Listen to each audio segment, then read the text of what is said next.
We're gonna have a post-comp walk around on Bullet truck. We did 9 stages in a day.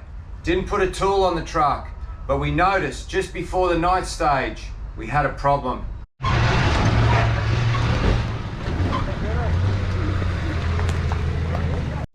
But I thought it's the last stage, it's going on the trailer. We didn't bother, we didn't have the time to have a look. We're gonna drop the cross member.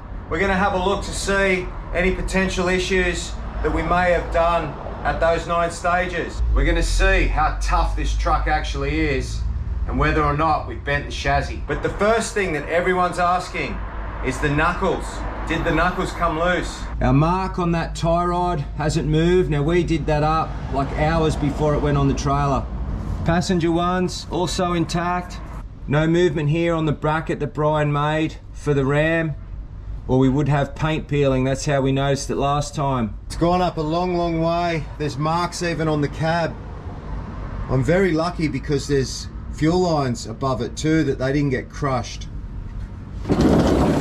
We've got to establish whether or not the chassis been bent in that spot or if it's just the cross member.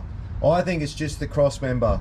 We're going to have a look at the 2 tail shafts, see if the splines have been damaged. I'm going to undo the 4 bolts either side and we're going to drop that and see. I'm not going to undo the mount bolts yet. Now we haven't lost any of them this time. And what we're feeling for here is we don't want these to be super tight so that we cross thread the captive nut side of things. On the driver's side there's 2 that go into the chassis and then there's 2 external. That's clearly bent on that side. So they're all undoing pretty easily actually. So this big slotted hole here, I don't think that helps in the fact of pushing across. So it's pushing up because it can slide across.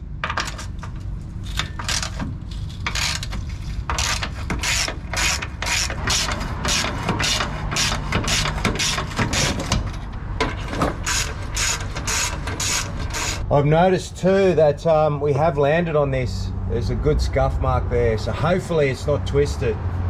So we've got all the bolts out. We're holding all the weight up. Now the job I want to do here is I'm going to let the jack down to a point where I've got what we used to have here, which was plenty of clearance. I feel like that's about where we were. And it's a good 50 mil self-clearance making it was. Have a look at that. I don't think the slotted holes help in being able to bend because you haven't got one small hole that it's going to force itself against. I feel like if this was in a smaller hole, the cross member doesn't have the chance to pull when the 2 ton lands on it. It's actually good to get in here every now and then to make sure everything's under control. It seems like we're doing one event and then we're rebuilding. So hopefully this is just a straighten cross member and get back out of here.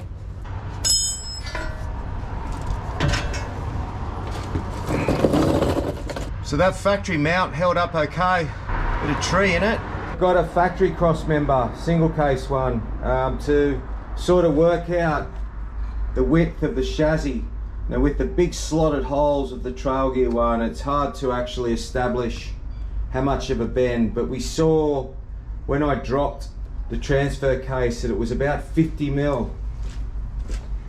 So I'm thinking we need to start with this, bringing this up, and then that one there folding as well. Same with this one, we need to bring this wing up and then fold that up. With those slotted holes, there's a lot of give. It doesn't need to be precise. What does need to be precise is the 2 cases lining up, which we haven't affected with this little bit of carnage. I think here's where maybe a rock tried to snag us. And what we're going to do, I'm going to undo the front part of it and just see what the slip feels like. There is a bit of carnage. It is the lowest point. It sort of does look bent. Fingers crossed. Well, it came off quite easy, has it? Yes, it has. I can't pull it out.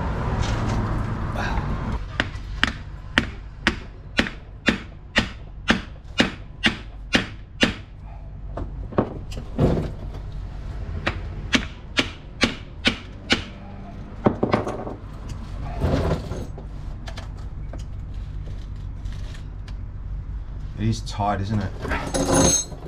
But it's still moving, so the force of the vehicle should still easily compress. So when we winched the front down on the trailer, I noticed when the front dropped, this slowly closed.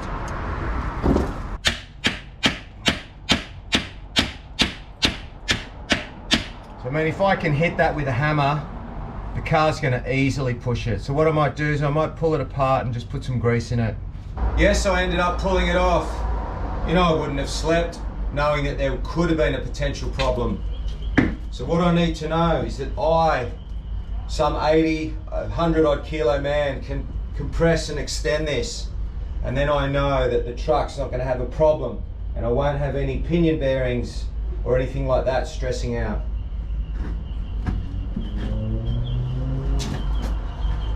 So the extension's fine. Just when it comes back into ride height, I can do it, so it shouldn't be a problem. And I can open it, but it's tight, that first 50 mil, but the truck's 2 ton, so it's not gonna have a problem moving it around as it needs to. Now I'm happy, now I'll sleep tonight. Compressing it and extending it, look what I'm bringing up, muddy water. So there could be a bit of muddy grit in there as well.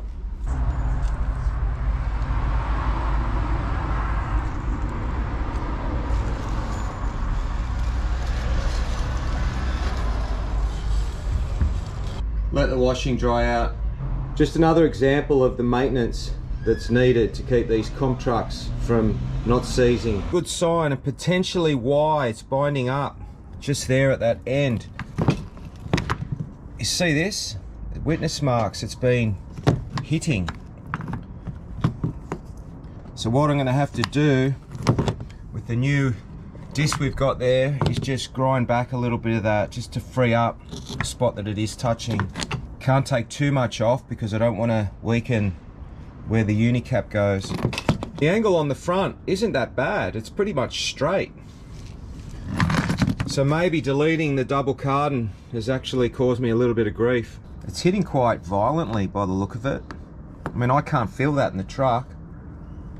And I don't know if that's hitting on compression or if it's hitting on when it walks away or if it's just the angle it's sitting on in the car.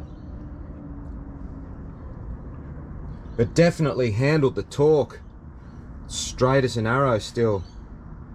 Except that little bind we have just here, but I can push through it so the car's easily going to do it. And I wonder if this has forced it to kink a little bit here or not.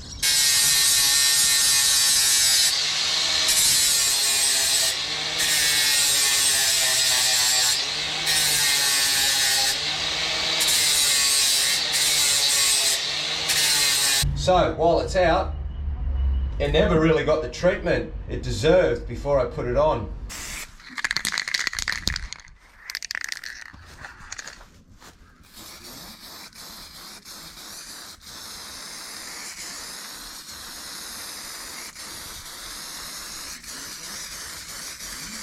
Looks like we're gonna have to pull this temporary one that we made out of retirement just to keep Bullet mobile.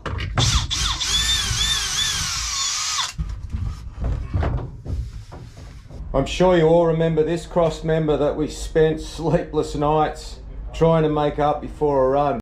Who would have thought that I'd need help from that spare cross member so soon?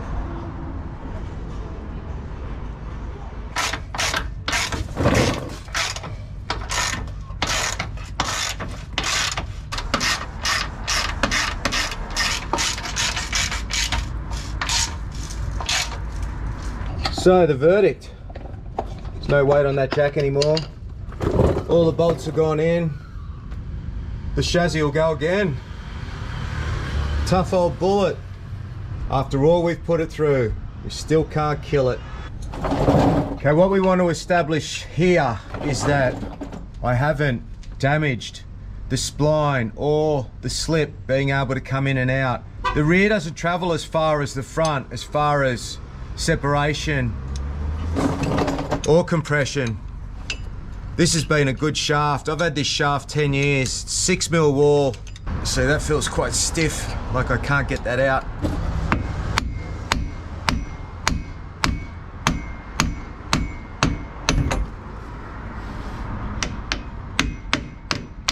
so that's fine. Might just pull it apart, have a look.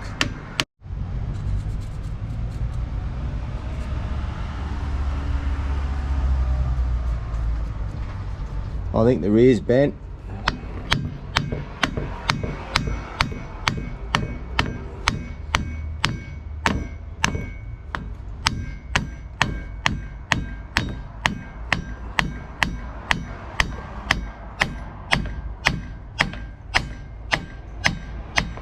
I can feel a really deep groove here, so I don't know if I've damaged. There's no groove on this, so in theory maybe it's just dry. All right, there we go. This will go again too.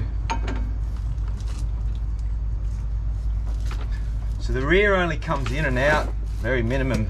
It's not like the front. It doesn't walk away, the rear.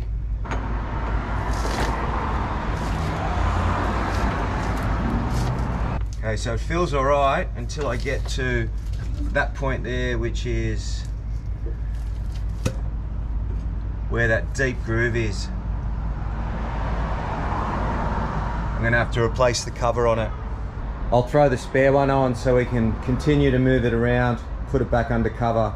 No oil coming out of the swivel hub area, which is a good sign. The seals have held up.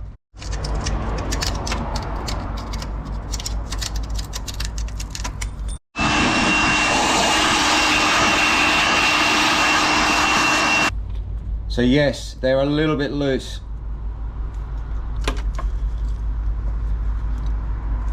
I can get a tiny bit of turn on them. Now remember, these were brand new. We hadn't driven on them before, so we fitted them up and the comp was their first drive on.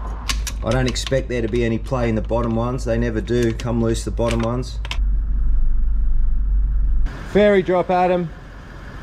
Yet again, a bit of art here from Adam. He's straightened that to what the eye would say as factory. Look at that.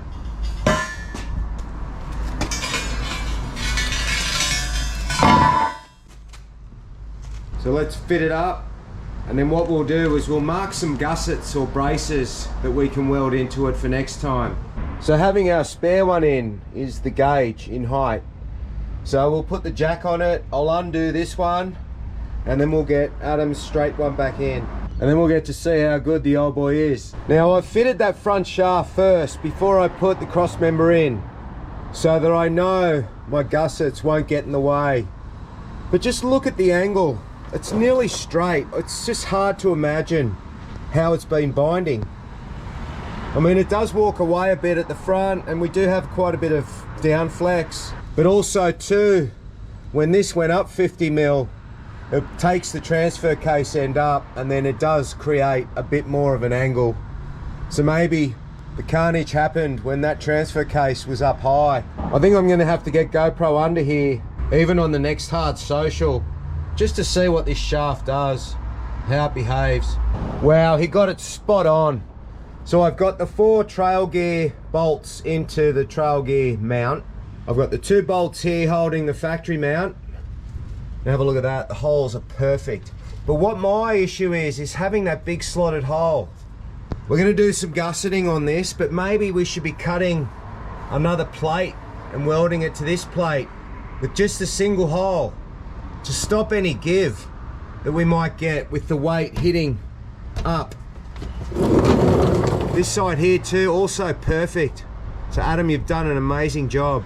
But what I might do is, even with some masking tape, just put spots where there's plenty of room, so we could easily put a triangle in here. Can't put any there where the shaft is.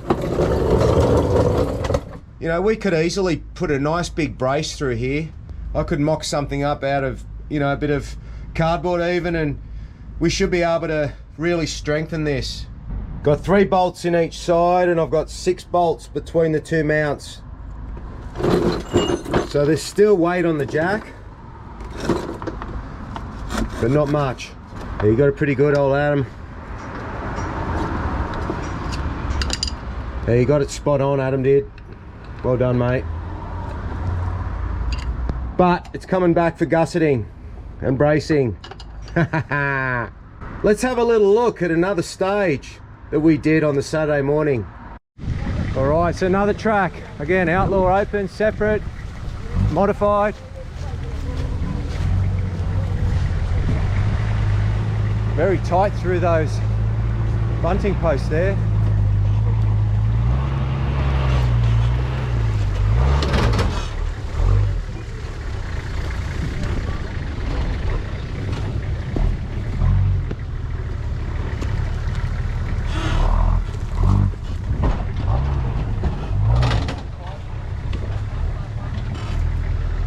Alright, so Adam's going that way and I'm going that way, no problem there.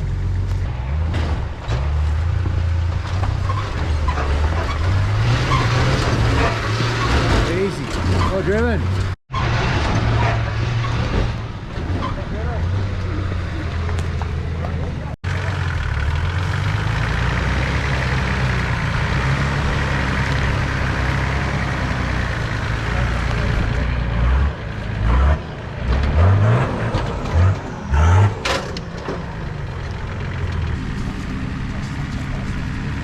Down here's all good, right? You know what you're doing here?